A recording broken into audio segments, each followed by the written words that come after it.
Halo guys, David sini, dan siapa yang di sini lagi pakai smartwatch atau smartband atau wearables lain yang dipakai di tangan gitulah? Saya yakin nggak terlalu banyak ya, karena smartwatch itu memang bukan sesuatu yang penting banget. Sifatnya masih sebagai pendukung HP aja. Nggak ada juga nggak masalah. Bahkan ada teman saya yang nganggap kalau smartwatch itu cuma ngerepotin doang kerjaannya. Fungsinya nggak terlalu banyak kepake, karena buat dia fungsi utama jam tangan ya buat gaya dan buat ngasih info soal waktu. Kalau soal tracking olahraga, denyut jantung, notifikasi nggak terlalu lah. Dia juga sering banget ngebahas soal baterai smartwatch yang boros banget, sekitar 2-3 hari harus dicas lagi. Katanya males banget mau ngecas jam tangannya tiap malam. Kalau lupa cas, besok baterainya udah sekarat. Kalau soal baterai ini saya setuju banget sih, soalnya smartwatch yang saya cobain selama ini, masalahnya itu selalu di sana, baterainya cepet banget habis.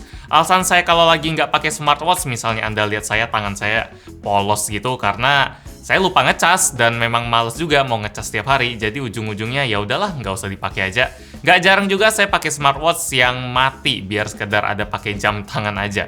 Udah jadi masalah yang klasik lah. Makanya pas Honor bilang kalau smartwatch paling baru mereka yaitu Honor Watch GS Pro punya daya tahan baterai sampai 25 hari, buat saya ini menarik banget. Dan bener aja sih, setelah saya pakai sekitar 3 hari penuh dengan settingan always on saya matiin, sensor aktivitas tetap jalan, sensor denyut jantung baca terus, brightness saya autoin, dan pas olahraga trackernya saya hidupin, baterainya masih nyisa 80% lebih. Ini keren banget sih. Honor juga ngeklaim kalaupun kita pakai jam ini dengan intens, notif dihidupin semua, always on nyala, sering pakai fitur di dalamnya yang nanti bakal kita jelasin satu-satu, jam ini masih bisa tahan sampai 14 hari. Mantep banget. Soalnya kalau kebanyakan smartwatch lain 3 hari itu udah pasti sekarat. Bahkan 1 hari udah sekarat kalau pakainya intens. Dan rasanya pasti males banget mau rutin ngecas jam tangan. Oh ya, ngomong-ngomong soal ngecas, cara kita ngecas jam ini pakai charging dock magnetik yang konektornya udah USB Type-C. Durasi ngecasnya lumayan cepat, sekitar 1,5 jam aja. Buat Anda yang selama ini kesel sama rutinitas ngecas jam tangan, Honor Watch GS Pro ini menarik banget buat dicoba. Apalagi jam ini bukan cuma menang baterai doang, tapi bagian lain juga, kayak dari desainnya. Nih smartwatch udah kelihatan kayak laki banget gitu, gagah, lekukannya kaku-kaku gitu. Ukurannya gede 48 mm, kalau ukuran layarnya sendiri 1,39 inci AMOLED. Dan Honor Watch GS Pro ini pakai kombinasi plastik buat bodinya dan stainless steel buat framenya, biar ngasih feel yang solid gitu. Kalau soal ketahanannya sendiri, jam ini udah dapetin sertifikasi standar militer MIL STD 810G, yang ngeklaim kalau Honor Watch GS Pro bisa tahan di temperatur dari minus 40 derajat Celcius sampai 70 derajat Celcius, yang manusia tuh nggak bakal tahan lah. Dan lain-lain, jam ini juga bisa kita ajak berenang, bahkan nyelam, karena dia ini udah tahan air up to 5 atm atau sekitar 50 meter lah. Wajar kalau jam ini kuat, soalnya ya gayanya memang udah garang kayak gini. Kalau misalnya nggak kuat, ya percuma. Honor juga posisiin si Watch GS Pro ini buat outdoor banget, buat petualang. Bobot dari jam ini sendiri lumayan enteng biar nggak capek pakainya. Kalau nggak pakai strap, bobot yang didapat kurang lebih 49 gram. Selama saya pakai beberapa hari, dia tetap nyaman, nggak kerasa ganggu. Padahal kalau Anda sering ikutin channel ini, Anda pasti tahu kalau saya tuh biasanya lebih milih buat pakai smartwatch yang kecil aja, atau sekalian smartband biar tangan itu lebih PW. Taunya pas pakai Watch GS Pro, tangan saya tetap nyaman-nyaman aja. Strapnya sendiri kebuat dari karet ya, lumayan elastis dan nggak kerasa murah. Bagian sisi luarnya kayak ada dikasih tekstur yang lumayan kasar, biar lagi-lagi kelihatan lebih cowok, lebih petualang. Dan di bagian dalam teksturnya dibuat lebih halus karena itu kan yang bakal selalu kontakan sama kulit kita. Pengalaman saya pakai jam ini ya nyaman lah, tapi tetap aja namanya selera, saya pasti bakal lebih milih varian yang ukurannya lebih kecil. Kalau ada, mungkin 44 mm gitu.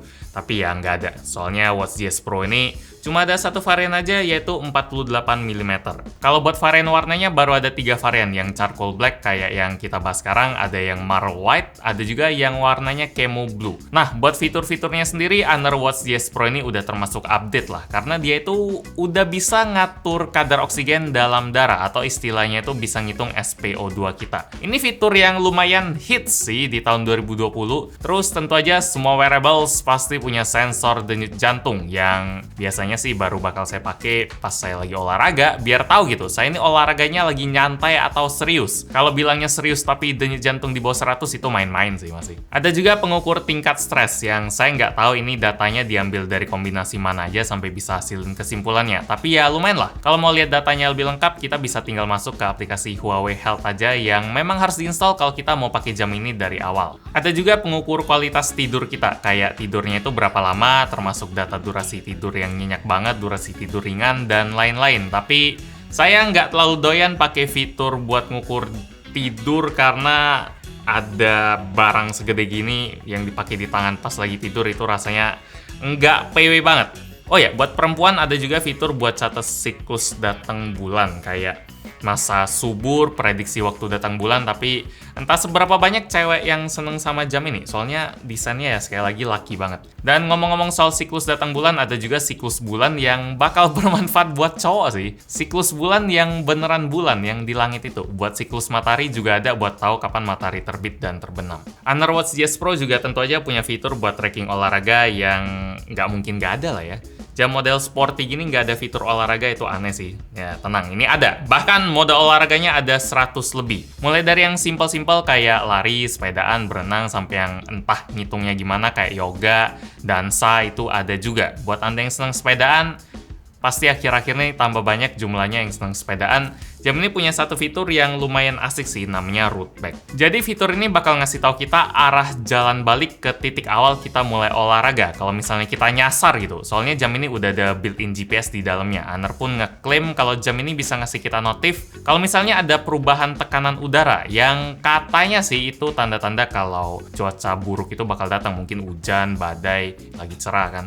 Katanya ya gitu. Ya, saya belum pernah coba sih karena belum pernah dapat notifnya. Saya nggak ngerasain ada yang kurang sih dari fitur di jam ini. Sebagai wearable, dia udah solid banget. Apalagi jam ini juga ngedukung aplikasi pihak ketiga kayak game atau app fitness lain. Jadi, potensinya itu bisa lebih luas lagi. Bagian yang menurut saya harus dikembangin selanjutnya biar experience pakai kita itu lebih joss lagi, ada di chipsetnya atau OS-nya kali. Kalau bisa, Honor tolong diupdate lagi biar experience jam ini bisa lebih smooth. Selama saya pakai jamnya, ya memang lancar, nggak ada kayak ya macet atau gimana, tapi kalau mau dibilang smooth, licin, fluid, ini nggak terlalu. Sisanya sih udah oke. Dengan harga normal 2,99 juta dan PO 2,799 juta, Honor Watch GS Pro ini boleh banget buat dicobain. Terutama buat Anda yang selama ini pengen pakai smartwatch tapi nggak bisa ngerti sama daya tahan baterainya yang lemah banget. Sampai sekarang saya juga. Ya itulah masalah paling gedenya. Kalau soal itu, mungkin Anda nggak sampai harus ngertiin kali ya. Cari aja yang lebih oke kayak Watch GS Pro ini. Fitur-fiturnya juga lumayan lengkap dan tentu aja gayanya yang laki banget. Demikian review gadgetin buat Honor Watch GS Pro. Like kalau suka dan video ini, dislike kalau nggak suka. Dan kita ketemu lagi di video selanjutnya. Yo. Kalau dari jauh kayak jam manual gitu. Cuma layarnya touchscreen.